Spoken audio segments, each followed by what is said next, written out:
What's going on, guys? It's your boy Andy Matrix. I have a pretty interesting story. This is pretty interesting because, you know, if they're doing this in the United Kingdom, okay, if Sony is doing this in the United Kingdom, I'm pretty sure they're doing it in other areas too, right? But maybe they're just doing it in the United Kingdom. I think it's because of the currency. I think it has to do something like that. But let's go ahead and read because Sony is getting sued for billions of dollars. Now, 7.9 billion lawsuit doesn't sound like a lot. I mean, it sounds like a lot of money, but for Sony, I mean, it's for these corporations, really, it's more like spending almost like $1,000 for them. Right? It's like spending $1,000. It's not that much money. But anyways, I'm here at Forbes.com. Okay, and it says the $7.9 billion lawsuit against Sony for PlayStation Store prices doesn't make sense. Right? So now this is arguable because this has to do with Sony increasing their prices in the United Kingdom on the PlayStation Store, right? So they're increasing the prices in the PlayStation Store for games, specifically in the United Kingdom, and people are pissed off about it. So let's go ahead and read. It says, while it makes for a flashy headline, I am left scratching my head attempting to figure out what a very pricey lawsuit against Sony for PlayStation Store prices is actually trying to prove.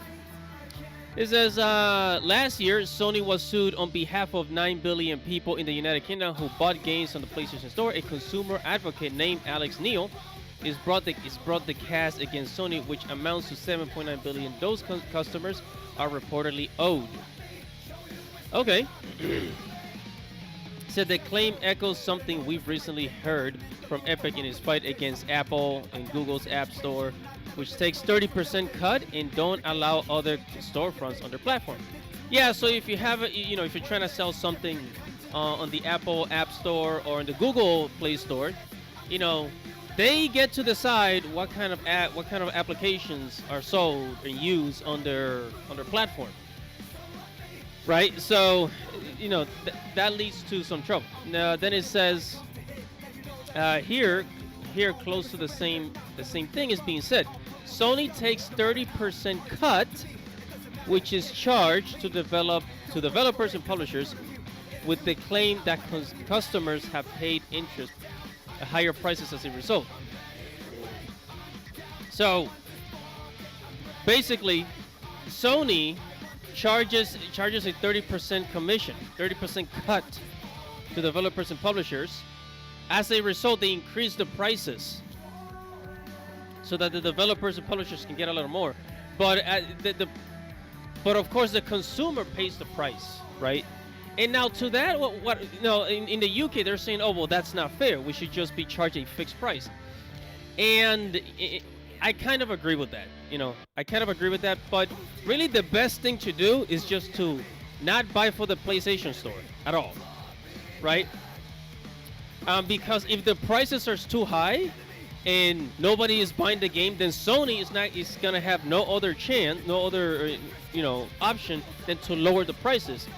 This is how you deal with corporations. The best way to deal with corporations, the best way to bring down and knock down a corporation is to stop giving them money. Once they see, okay, well, nobody is buying our products, we're gonna go out of business. Then they'll start changing their mind about things.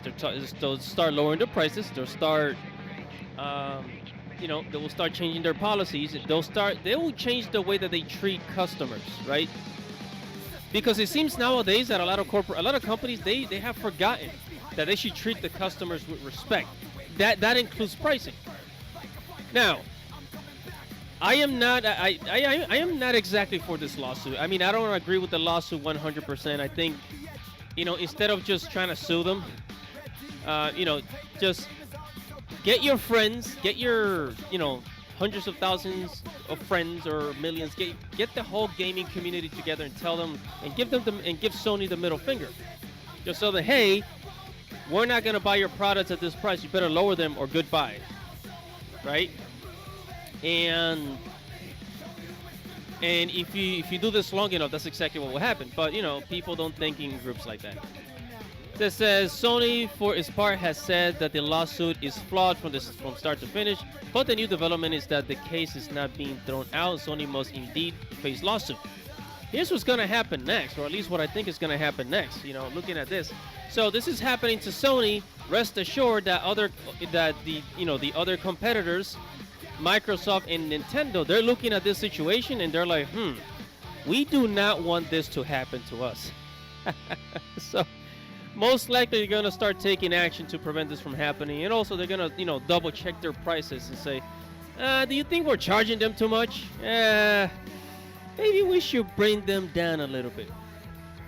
But anyways, I also I just want to add this. I haven't been to the UK, but it tends to be kind of pricey up there. Things tend to be kind of expensive, a little more than America. And I think it's because of the euro. The euro is a very strong currency, a little stronger than the dollar. But yeah, man, it's